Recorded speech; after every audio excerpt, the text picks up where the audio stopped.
what we want to be able to say is, I lived a full life. But in the package deal of living the full life, you have to be prepared to let go of the excuse. You have to be prepared to let go of the crutch.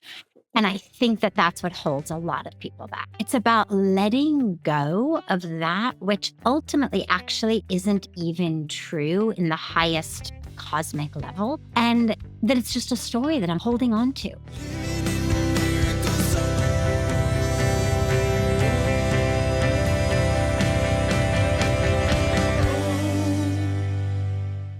Welcome to Living in the Miracle Zone.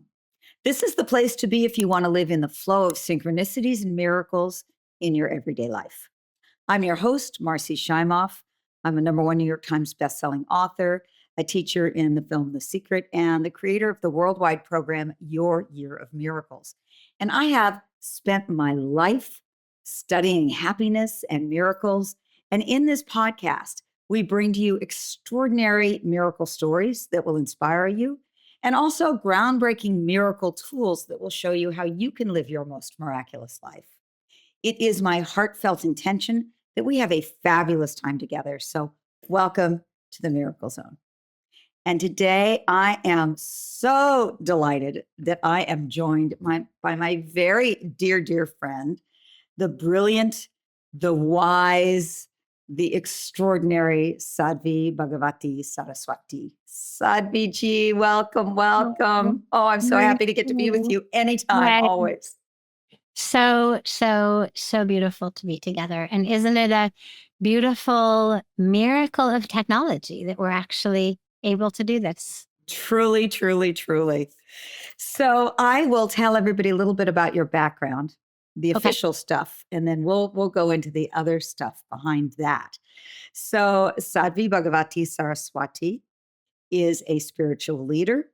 She is a motivational speaker, best-selling author, a social activist. She grew up in Hollywood and she graduated from Stanford University.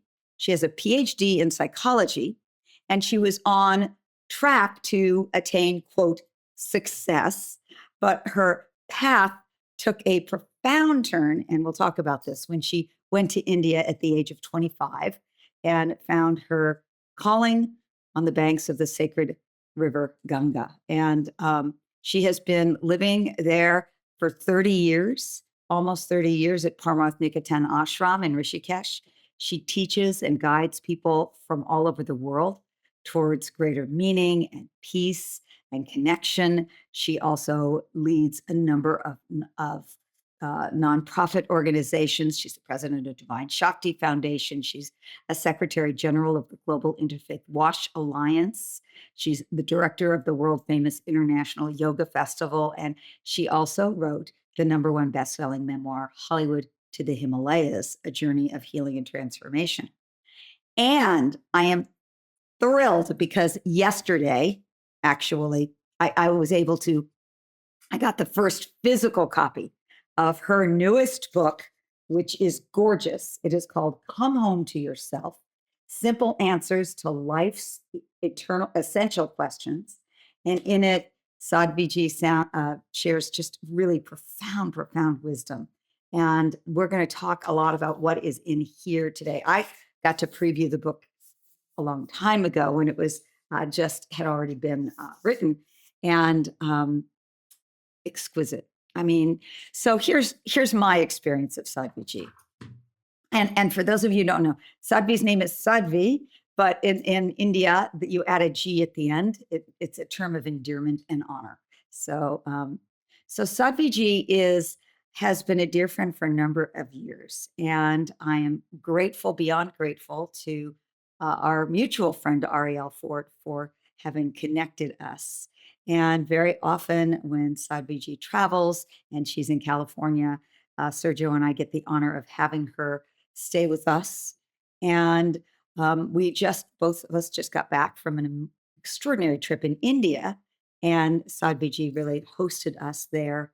And here's what I want to share with people about my experience with you, Sadhvi ji, before we start asking questions. You are so down to earth, practical, and real, and cosmic at the same time. I can sit at our breakfast table and ask you a question, and you have the most profound answer, but in a way that totally works for my life. It is absolutely practical for my life. And then I can see you in India. And in India, there are thousands, tens of thousands of people that will often come to these teachings of spiritual teachers. And very often there will be 30 or 40 spiritual teachers on a stage with tens of thousands of people. And there are two distinctions about Sadhvi. She is the only Westerner that is sitting on that stage and giving discourse, and she is the only woman. And Sadhviji, everyone respects you, honors you, adores you, loves you, and really honors the extraordinary teachings that you share. And when we were just in India, I was able to be by your side many times at this enormous festival, the Kumbh Mela, and I saw the biggest celebrities in India, the singers, the actors, the wealthiest people, the biggest business owners, all of that. And they all came to see you and Puja Swami, your guru, your teacher. And it is because of the beautiful truth and wisdom that you speak, and in a way that really we can relate and implement it in our own lives. And that's one of the gazillion things that I love about you. Thank you. It's such a blessing to be able to live in Rishikesh, where I do, to have had that Hollywood to the Himalayas journey, and then to be able to offer this wisdom to share it as a Westerner, as a woman, not in spite of that, but actually catalyzed and grounded and anchored in that. And yeah, and now to be able to share with your community and so many communities from all over the world who may not necessarily get themselves to Rishikesh or to India, and to be able to bring these teachings to people of every walk of life all over the world. And it's critical in the beginning. I want just to clarify that these teachings have nothing to do with race or religion or language or color or anything like that. And that although for me, they have been gifted to me by the divine in India on the banks of the sacred Ganga River, the wisdom and the teachings are just as applicable and just as available and just as powerful and just as transformational all over the world. So I always like to clarify that, because given the monastic saffron robes that I'm in, given the, tilak between my eyes, given that I have lived in Rishikesh for almost 30 years and bring the teachings from there, I just want to always make sure that people know that whatever faith tradition you come from, whatever the divine means to you in any way, that's exactly perfect. And the teachings and the wisdom and the answers are for you and for everybody. You believe in God, you don't believe in God, you believe in, source or spirit or consciousness or this or that. It doesn't matter, because we're all here having human experiences as the divine, as soul, as consciousness, as spirit in these human bodies, having our karmic life package journeys. And that's the place that we need answers. Soul doesn't need answers. Consciousness doesn't need answers. The divine doesn't need answers. It's our very human experience. And in that, these are, it's answers for everyone. And I'm just so touched to be able to share with you all. Well, we are going to dive into some of the things some of the wisdom that you shared in the book that is so relevant to all of us, especially these days on the planet with all that's, stress and stresses that are going on in the world. But I'd love to start with you sharing how you ended up. I mean, you ended up going to India reluctantly. I know that you were you were Yeah. a graduate student and at Stanford and getting your PhD and so maybe you could share that. I'd love for you to share the experience that you had of really allowing your past to the forgiveness in the with the river. Yeah, sure. So I ended up in India at 25 with a backpack. As you said, reluctantly. I was not a religious person. I was not even someone who identifies as spiritual. I was an academic. I was a scientist. I was not someone at all who would have said, I'm on a spiritual journey. And so I agreed to go to India quite reluctantly because my husband wanted to go and because I was still am, very strict vegetarian. And I had learned in travels around the world that Indian restaurants were basically the only place to get actual good, pure vegetarian food. And so making my husband happy and not stressing about what I was going to eat were basically the only two reasons that got me to go to India. And I had this extraordinary experience standing on the banks of the Ganga River in Rishikesh, which was the first place we went. And that too was just because I opened up a 500-page Lonely Planet guidebook in Delhi, sitting over a cup of coffee in Delhi and saying, Rishikesh. It was 1996. There was no Google, nothing, no online forums or TripAdvisor or anything like that. We just had a big guidebook. End up in Rishikesh, and I go to stand by the river. I didn't even know that the river was holy. I didn't know it was sacred. I didn't know any of this. And I go down just to put my feet in the river and kind of freshen up a bit. And I was gifted with this extraordinary spiritual experience of transformation, of expansion, of awakening, whatever word you want to use, it doesn't matter, but a real coming home to myself, a capital S self that I never even knew existed, let alone how I was going to find it. I never thought, I'm something other than my body or my history or my story or my grades or my relationships or my roles. I thought that's who we are.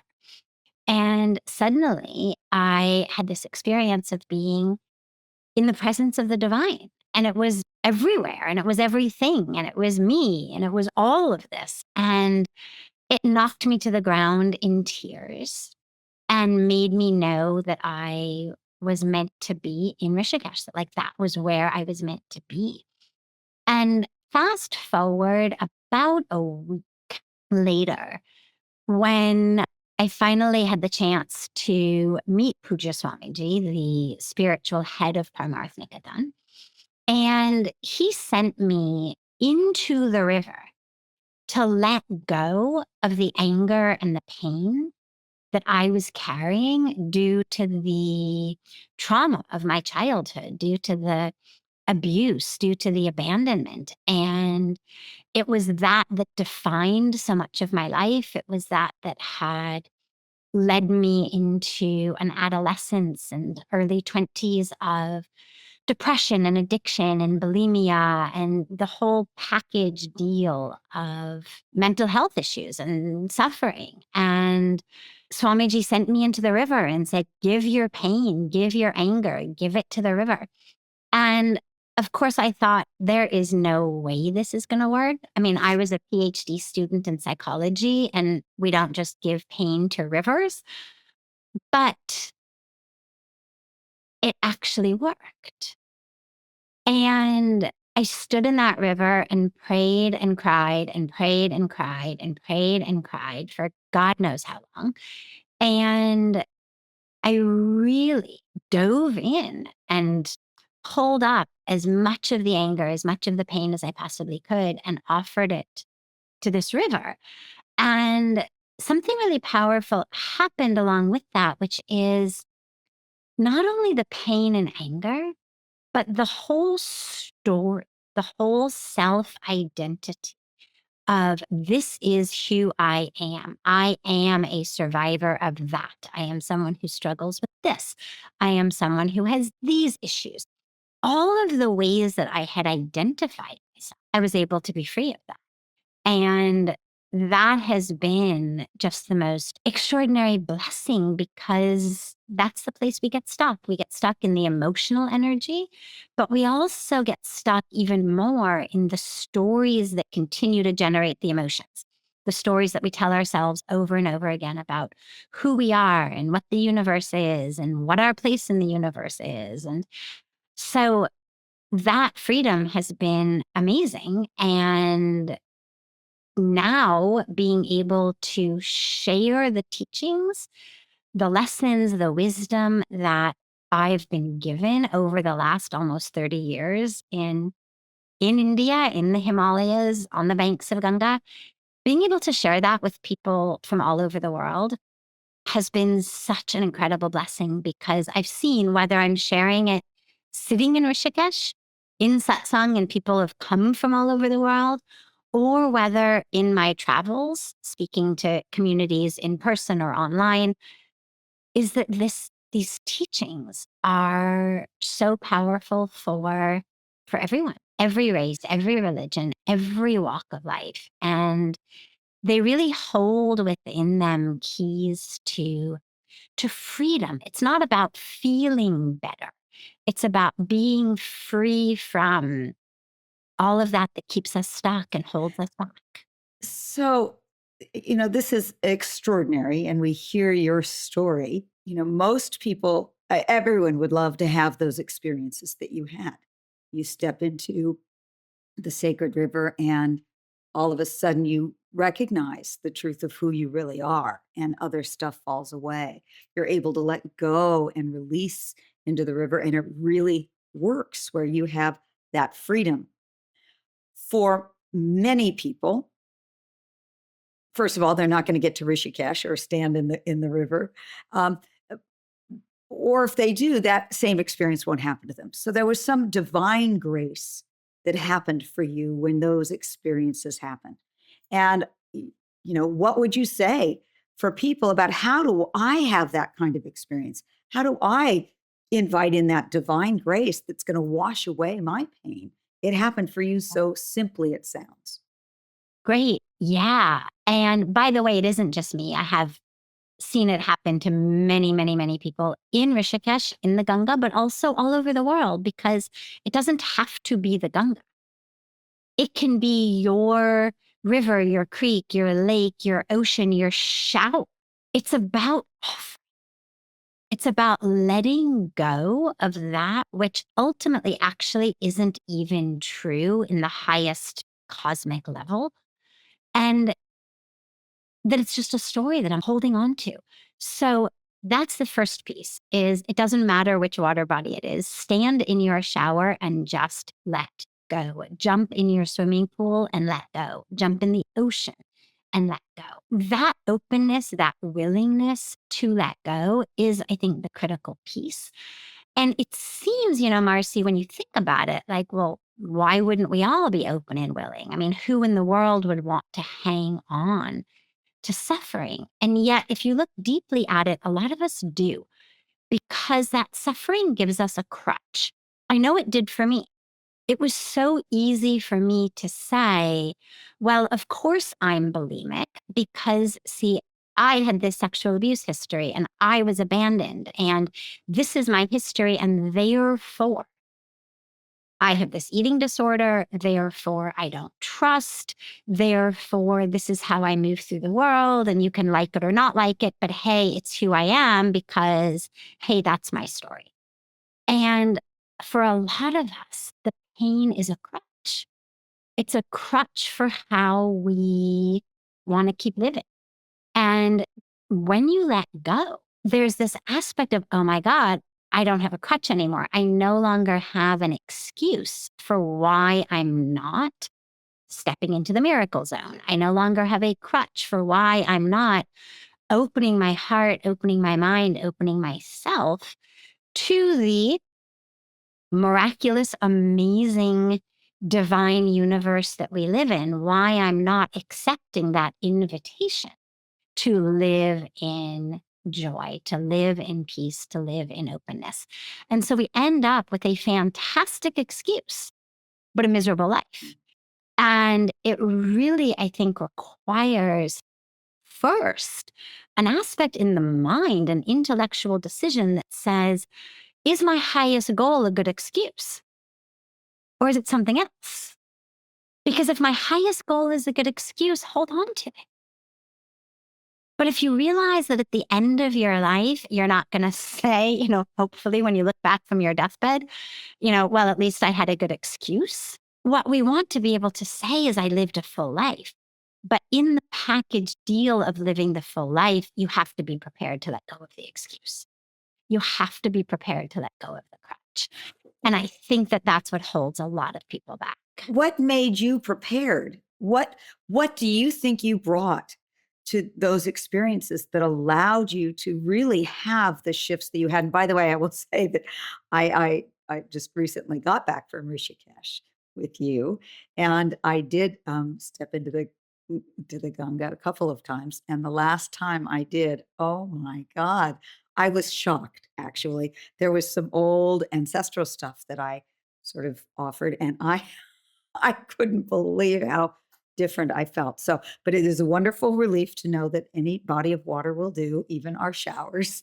And so I want to know what made you so open and willing, and how can people really, I mean, I think our attention on open and willing is helpful. But what would you say? Let's say they want it, they really do think they want to let go. And the next time they step into the shower, what would you say for them to do? Before you get in the shower. And this, I had the beautiful joy and blessing of being with you when you were in Rishikesh and when you were having these beautiful experiences. And a key piece is before you stepped into the river the last time, you were so ready to be free. You were so tired of the same stuff. And that's the place that we have to get to. And that's what I mean by letting go of the crutch, because when we look at it from outside, it may seem like, oh, it's just misery. Like, why wouldn't you want to get rid of it? But when we go really deeply within inside of ourselves, we realize that a lot of the stuff that we hold on to is serving some kind of a deep need for us to self-sabotage, to not rise beyond where our parents were or where they told us we could be. Or, I mean, there's all kinds of really deep reasons that we don't let ourselves let go. So what I would say is before you get in the shower, the first piece is really look in the mirror and just say to yourself, I am done. Like, I am so done. And that for me, you say, what made me so open. So I was 25 and I had been in and out of eating disorder hospitals since I was 19, since I was a freshman at Stanford, and had been suffering so much emotionally, in relationship, in so many ways. And I really felt like I want to be done. Like I just want this to be over. I've learned everything I possibly can learn from it. I've dived into it as deep as you could possibly go. Like, I've seen this thing from every angle, and now I'm done. But I wasn't able to get done. I just knew that I was ready to be. And I mean, I remember saying I could write a book on my misery, on my illness, on my addictions, and yet I can't free myself from it. And so look in the mirror before your shower and look in your eyes and just allow it to rise from within. I'm done. I'm done. I'm done feeling badly about myself. I'm done holding on to pain. I'm done living in anger. I'm done living in regret. I'm done feeling like I'm not enough. I'm done feeling like there is something wrong with myself or the universe. I'm done. I'm done being stuck. And then step into the shower and just feel the universe stepping up. Because when you say that, when you say you're done and you want to be free, that's the cue for the universe to then come in and help. Everything in nature is taken care of by the universe. You look at how a seed cracks and sprouts and becomes a tree and gives us fruit, or how a caterpillar becomes a butterfly, or how a chick comes out of an egg. Like, there is a wisdom in the universe to take us from where we are to where we need to be, as long as we are willing.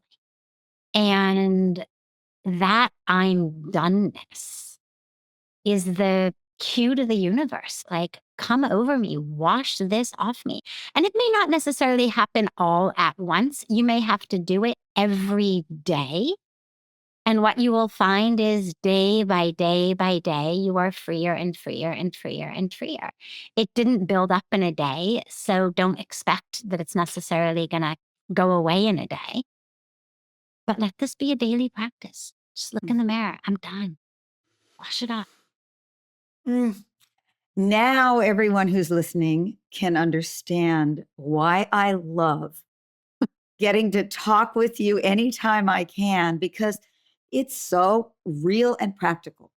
I really appreciate that you are about, I think, what's the most important things in life. How do we experience a life of fulfillment and peace, and why we're truly here? And you explain it in ways that are just so, okay, I can do this. And I can, and how I can do this. And that's what your entire book, Come Home to the Self, is filled with. I mean, you've got a whole section on the purpose of life and on our minds, another section on our minds and on our emotions. You've got a section on spiritual practices, a section on our world, and a section on spirituality throughout our lives. So it's deeply practical. And I know these were questions that people brought to you in your songs, in your spiritual discourses. So let's talk for a minute about the section on life purpose, just because it's the first section in the book. And I know a lot of people come to you and say, I want to figure out the purpose of my life. So what do you say? At the risk of sounding sacrilege in this community, I believe that the concept of, oh my God, I need to find my life's purpose, is actually a bit of a disease that has been percolating a little bit too far and a little bit too fast in our communities. And what I mean by that is, if you look back to your grandparents, to your great grandparents, to people pretty much throughout history, this was not a question that assailed the minds and the hearts of most people, because it was clear we would have family and we would get a job and we would put food on the table and we would be good people and we would help our community members and be a good neighbor. Like, we all grew up, listening to Mr. Rogers tell us how to be good neighbors. And this was the stuff that life was made of. Don't lie, don't cheat, don't steal, be a good person, and find some way to make a living and contribute to society. And that was sort of it. What's happened recently is, as the ways of making a living have gone from being really a very few number of possibilities to being absolutely endless, infinite number of possibilities with tech and now with AI and with, everything that's happening, the ways that people are making a living these days are so varied, so vast, that now what's happening is people are looking for, okay, what's my way? And they're tying it into that must be my purpose, meaning in the mind that once I find my purpose, it's going to pay the bills. It's going to be lucrative. Somebody's going to pay me for it, appreciate me for it. And that just is not always true. Yes, sometimes your deepest purpose aligns with something that people are prepared to pay you for, that people, appreciate in that level. But I think that is absolutely an exception rather than the rule. And what's most important to realize is that they don't necessarily have to align, because the number of people I see who are so frustrated, miserable, because they cannot find that alignment between career and purpose. And so first of all, there's nothing wrong with making a living doing something that doesn't necessarily feel like it is your purpose, because maybe your purpose is not necessarily lucrative. Maybe your offering to the world is art, or it's music, or it's poetry.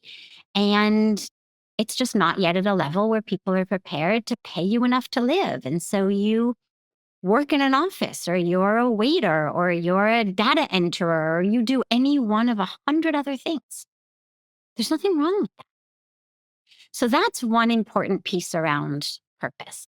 So what you're doing there is you're saying your purpose may not be the way you also make a living. Absolutely. Yes. So, Absolutely. and though, let's define though, Dharma. Yes. If you could speak about Dharma and the concept of that and purpose. And then also, I'd like to hear you speak about, I think there's a universal purpose that Absolutely. we're all here for, to wake up to the truth of who we are. Absolutely. And I want to hear your thoughts about all that. Yes, done. So that's the deeper, higher spiritual aspect of this. But I wanted to begin with the other piece just because I do see so many people in this community frustrated by that non-overlap between financial gain and sense of purpose. So on the highest level, our purpose is, as you said so beautifully, to wake up and to know the truth of who we are.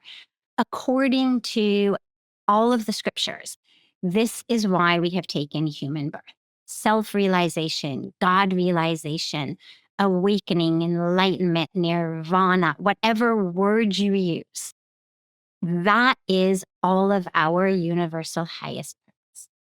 Also, it's important to realize that throughout our lives, we also have different dharmas. So we have a dharma as parents to our children, or children to our parents, a dharma to a husband or a wife, a dharma as a member of a community, a dharma as a member of a country, a dharma as a citizen of planet Earth. And so you also don't necessarily only have one purpose. And that's the other thing to keep realizing is anchor yourself every minute in, am I in this very moment, in whatever I'm doing in this very moment, using this moment as an expression of the highest, truest divine nature of myself? You could be washing dishes.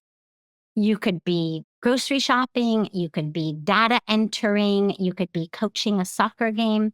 It's not the what. It's the how and the who. Am I in this moment connected to that, which is soul, which is spirit, which is divinity? Am I remembering who I am in this? Or am I saying, oh my God, like I washed the dishes last night. This is so unfair. Why am I the one who always gets stuck washing the dishes? I hate this family. Whatever it is. That's one way to wash the dishes. The other way to wash the dishes is, warm, soapy water, or chanting a mantra. Om Ram, Om Ram, Om Ram, as you wash the dishes. There's so many ways to do what we do in our day, caring for children, caring for parents, caring for loved ones, doing our job, punching our time clock. Our highest purpose is to live every minute of that day. This is what karma yoga is using every action as an expression of yoga, of unity, of union, of oneness, of that highest truth. So that is beautiful. And let's go to the practical of that. How do people get from their state of fear, let's say, to a state of, oh, I am just here and, using every activity as a devotional activity? How do we get to the state of peace where that we can really live that? We let go of that we are holding on to and stuck with. One of my favorite ways of thinking about this is when you go to a museum and you see an artwork, beautiful art. When you see it from too close up, it looks like nothing but blobs of paint. Imagine standing nose distance from Monet's water lilies, for example. An exquisite piece of art. Just undisputably a gorgeous painting. It's not even like one of those that you have to, appreciate it in a certain way. It's gorgeous. But if you're too close up, it looks like blobs. It's nothing. This is why they always give us benches or chairs or tape on the ground when you go to museums of where you're supposed to stand to see the piece of art. Because you've got to get back. You've got to get enough perspective. And that's the key, because fear, that stress, arises out of an attachment to how things need to be. It's, oh my God, things aren't going to be the way that I want them to be. I'm living in this tiny nose up against the tapestry of my life intersection of time and space in which all I can see is a big blue blob. And it's stressful. But if I'm able to step back and to get some perspective, what we realize is A, there's a much bigger picture here. B, that which is happening in this moment is one thread weaving together into that tapestry. We look at fear and we realize that it is the fear itself that is keeping us stuck. Like Swamiji said to me, you fear because you don't trust. And that was how he got me into the river to let go, was to let go of the fear. But in my mind, that fear was who I was. And we have to be prepared to let go of the story. It's the story that creates the fear. And so one of my favorite practices to do this is to literally ask yourself, is it worth it? Simple question. Is it worth it? Is the story worth the misery? We all have good reasons to be afraid. You don't need necessarily a specific traumatic past like I had in order to have good reasons to be afraid. Our world itself is scary these days. That which is happening in so many places of the world is scary these days. So you don't need necessarily some specific trauma to be afraid. But what you need to ask yourself is it worth it? This thing that I am afraid of, this fear itself, is what's keeping me stuck. And so if I can let go of the story, if I can let go of the story that says good, bad, what I want, what I don't want, and if what I don't happens, then I'm going to shrivel up and die and cease to exist. If you can let go of that, that's when we find freedom. And that's what led to the willingness for me to stand in the river and let it go, was this fear is killing me. Yeah, I have good reason to be afraid. And yet, as I said, all you end up then with is a good excuse. Mm-hmm. And I certainly didn't want to live my life just as someone with a good excuse. I wanted to be free. So Whether it's fear you're struggling with, whether it's anger, whether it's pain, whatever it is that you're struggling with, really ask yourself, is it worth it? Yeah, it's a great story. Fine. Objectively, you can get everybody to agree with you. You should be angry. You should be upset. You should be afraid. So what? All you're doing is getting people to sign on to your good excuse. Don't you want something more than that from life? Yes, of course, everybody does want more than that. And so we just have a few minutes left, and I think I'd like to ask you one last question around this, given all that's going on in the world and all of the challenges. How do we truly find peace inside so that we can, I believe that when we are the most peaceful ourselves, we're actually able to most clearly help the world. So how do we get to that place when we see all that's going on here? Wonderful and so important, Marci, because so many people ask me, how can I find peace in the midst of all of this so that they can live in heaven while the world just is in hell and falls apart? And what I always say is that's not the end goal. Yes, we have to be in peace, but that's a means to an end rather than an end in and of itself. You said it exactly perfectly, which is we need to find that peace so that we can then be instruments, channels for positive change, because simply pouring our anger and outrage out into a missive on Facebook that's going to be read only by people who already follow me or who read my blogs or who see my videos on YouTube, it's shouting into a void. It takes so much energy that I feel at the end of the day like I've done something, but I actually haven't. So here's how I think about this. I think about it as 4 C's. The first C is connection. That spiritual connection. And I know that people listening come from every different spiritual background, religious lineage, doesn't matter. Whatever it is that you connect to, call it the divine, call it God, call it source, call it spirit, call it consciousness, connect deeply. Practices of meditation, of yoga, of breathing, of chanting, of prayer, of tree hugging, of hugging your puppy dog, of service. All of these things connect us deeply spiritually. From the connection, we get courage because we need courage today. In order to stand up and really be agents of change, we need courage. There's so much division. There's so much anger. There's so much hatred. There's so much energy around the darkness that in order to step into that, you need courage. It's like getting into a big wave in the ocean. You need courage. And the courage arises when we are anchored, grounded, connected to that divine within ourselves. From the courage arises creativity. Mm. And we need creativity because the same way that we've always been doing things is what got us here.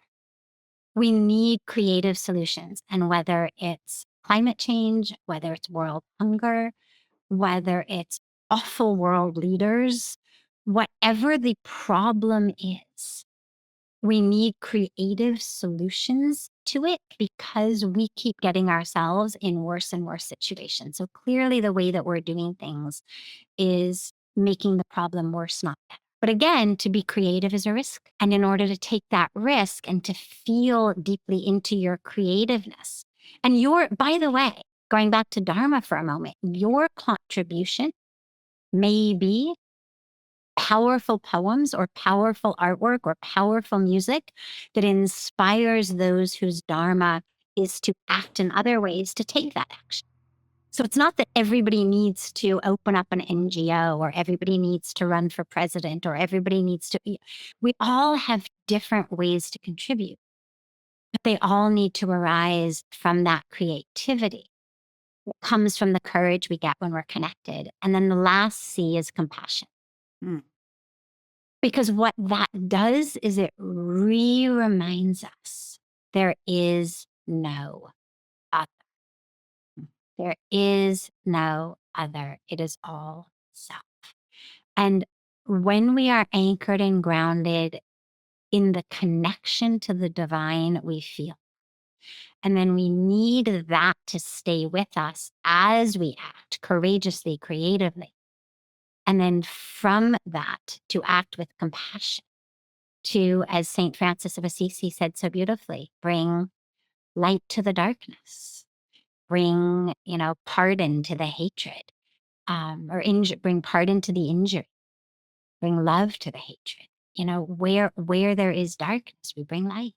That for me is my 4C approach to what we're each called upon to do and to be these days. Wow. I love that. So connection, courage, creativity, and compassion. And they arise very fluidly, one Right. from the other. That is, it's such an exquisite way of looking at it. And, I could, Sadhvi, I could talk to you for hours, and I do. I'm very fortunate that I get to. But we are going to close this now. But I know that a lot more of that wisdom is here in Come Home to Yourself. And so I'm going to encourage everyone to get this book. You can go to comehometoyourself.org, comehometoyourself.org, and we'll have that in the show notes as well, to get this beautiful book. And along with getting this book, you'll also get a longer session with Sadhvi Ji, and interviewing and speaking with other great luminaries like Michael Beckwith and Jack Canfield and Deborah Poneman and Emily Fletcher and some others too, I think, that you'll get as a result of getting this book. Is that right? Yes, absolutely. It's a beautiful online launch that you are so lovingly and beautifully and miraculously hosting on the 12th. That's right. So here's what I want everybody to know is uh, this is just the surface. And whenever you speak or write, you're an incredible writer as well. So Thank you. I love every moment and cherish every moment of that. Just very quickly to mention to people listening that if they have questions, Mm. either from what I spoke here or just questions in general, that the satsangs that I lead every night in Rishikesh, we take questions that come in advance from people all over the world via email, via direct message on social media, via my website, via all the different ways that people are sending in things these days. And so please feel free to send in questions. And the satsang is live streamed every night on YouTube on my channel, which is just Sadhvi on YouTube.